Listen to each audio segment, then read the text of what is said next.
Today I'm going to talk a little bit about the trichotomy of users, miners and developers, and who really holds power in these pseudo-democratic systems of Bitcoin and Litecoin. Sources, as always, will be provided below, so let's get into it. The biggest and most fundamental issue we face going forwards is not scaling, but governance. Now bear with me, I know it can sound a little odd, but let me explain. In democracies, the demos, or the people, ultimately hold power. One person, one vote. However, democracies only effectively work because of an electoral register, a document maintained and updated by a central authority that identifies valid voters and makes sure each gets the opportunity to vote. We don't currently have an electoral register as such in Bitcoin or Litecoin.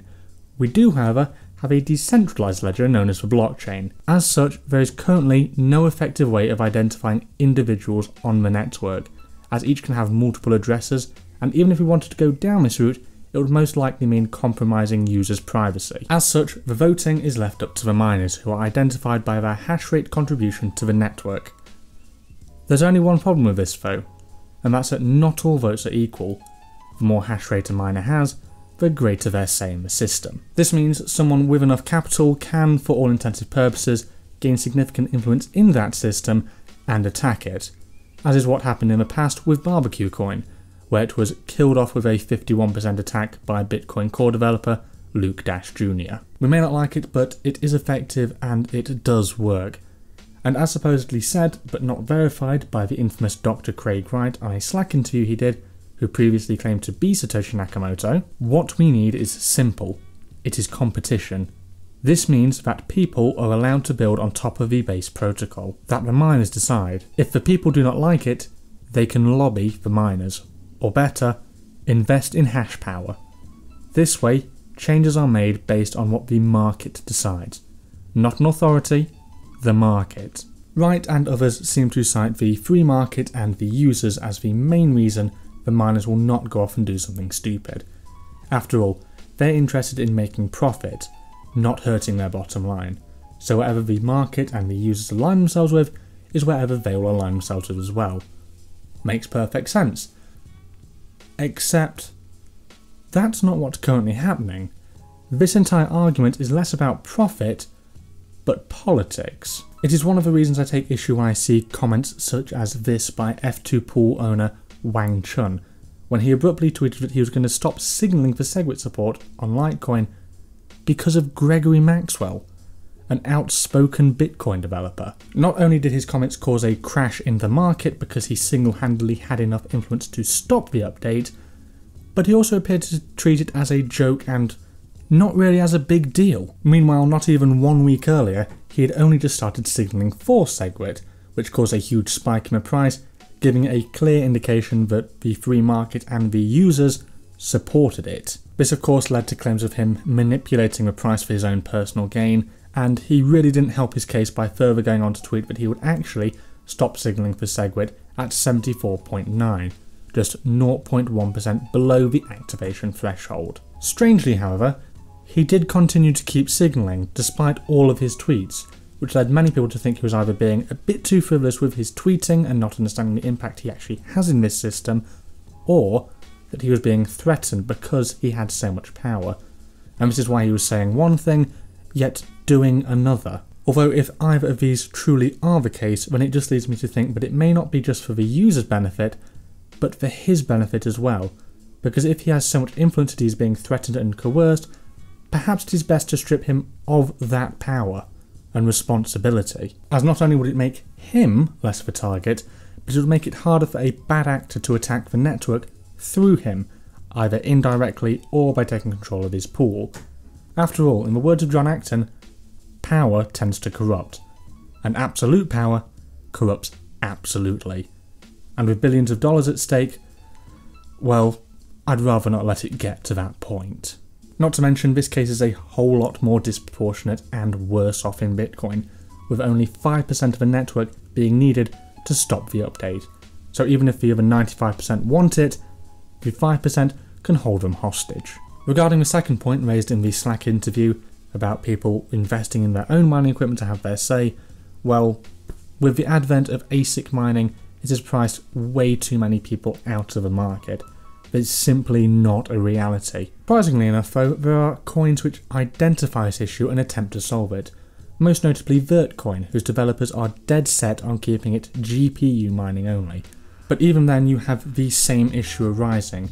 You can't stop people from buying thousands of graphics cards or coming together to form pools in order to gain significant influence as a group in that system. And worse yet, you don't have the security that is offered by ASIC mining. Compare this to democracies where no matter what your economic position, every single vote is worth the same. The only competing that should be being done is by developers for your vote, not between each other's, where developers only listen to the person who shouts the loudest. Currently, there are two main development teams in Bitcoin, Bitcoin Core and Bitcoin Unlimited, and both have proposed different solutions to the scaling problem. Unlimited are proposing a direct increase in the block size that would require a hard fork and split the chain in two. Core, however, are proposing to use SegWit followed by the Lightning Network. This would need a soft fork so everything would stay together. Beyond putting their software out there to be judged and voted on, there is not more they can actually do.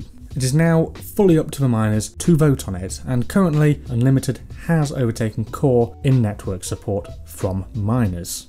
So the big question now is, what do users think? Well, as I've already stated, there is no accurate way to actually get these numbers or figures, as you can't accurately identify users on Bitcoin or Litecoin. I have, however, stumbled across a couple of Twitter polls which, yes, are absolutely not scientific, but they do have a decent sample size, and the creators of them have encouraged people on either side of the divide to vote to try and get an accurate representation. I'm going to share them with you now. The first of these comes from Ryan X. Charles of yours.org with 874 votes, 83% for Core and SegWit, 17% for Bitcoin Unlimited. The second is from T Corp, who is a trader, which has 1,595 votes, 76% of which is for Core/SegWit and 24% for Bitcoin Unlimited.